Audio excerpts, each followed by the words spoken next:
Hi, welcome everyone to the walk around video here at your next car, the 2019 69 Reg G20 330E M Sport. The vehicle is presented in sapphire black metallic. As with all of our vehicles, it's physically in stock, ready to be driven away. There are no hidden extras, so how you see the car is how you'll purchase it. If you'd like to know anything else about the vehicle, including prices, funding options or anything else, please do simply check the description box and I will leave the contact and web link details available there for you. You can use our simple, easy to use finance calculator at any time over through the website, or of course if you prefer, do get in touch via text, email, WhatsApp, telephone, all of the usual contact routes. We'll be happy to handle any inquiries you have on this plug-in hybrid 3 Series. But let's get straight into talking about the vehicle. You've got the brand new 20-inch alloy wheels with 4 brand new tyres as part of the in-house enhancement kit. That also includes the gloss black front splitter, matching grills, and then of course those very sharp looking front LED headlights that you get on the G20 3 Series. As I mentioned, this is of course the 330E, which is the plug-in hybrid version of the 3 Series. And again, unlike a lot of other manufacturers, BMW have steered well clear of the cliche of a plug-in hybrid being unfun to drive. And in my opinion, a lot of them are pretty unpractical in terms of you wouldn't want to use one every single day, in terms of they remove a lot of the interior equipment, the comfort. Not the case with this lovely 330E G20. And we're going to talk quite a bit about the aspects of charging, running, and of course the electric range as we make our way around. But as you can see, it's a great looking car. Doesn't look any different from its petrol or diesel alternative, especially with the in-house enhancement kits. It's still a fantastic looking vehicle with all of the benefits and pros of a electric motor and petrol engine combined. You've got the YNCM performance decals, gloss side sill extensions, rear privacy glass. As we go to the rear of the car, you can see we've got the gloss black rear spoiler, 3D rear lights, one of our quad exhaust diffusers on this vehicle. And again, these do just replicate the quad exhaust and they do not interfere with the original exhaust system in any way. You have got the F1 style diffuser light there as well, which is wired up and fully working. In terms of the boot space, this is the only area where you will have to make a slight small sacrifice in terms of the boot depth. But again, very, very small sacrifice to make. This is, of course, the supplied charging cable. So as you can see, it's a regular household 3-pin socket, so that makes charging nice and accessible. You still have folding seats, so that then therefore makes up for that little bit of boot depth loss.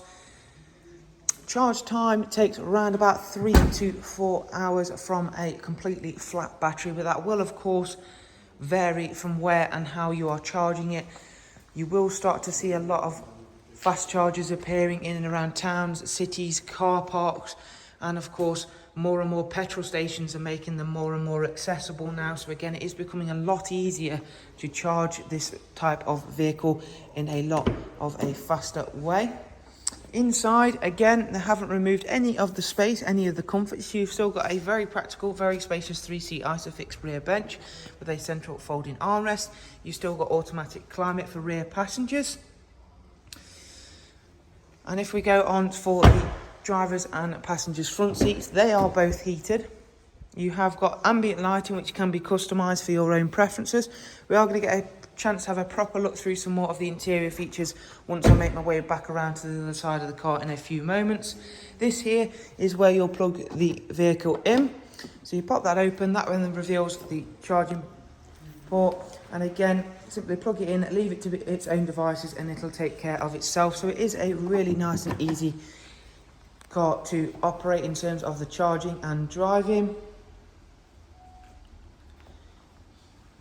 And as we go around back to the driver's side then, in terms of the electric range, bear in mind, once the electric has all gone, you've still got a lovely 2-litre turbocharged petrol engine underneath the bonnet. So it isn't a case you're going to grind to a horrible halt, unlike a full EV. You have got a estimated electric range to 37 to 40 miles of electric range, according to BMW's electrical figures, which is more than healthy enough for most people's daily commute. So if we fire the vehicle up then, that is now started.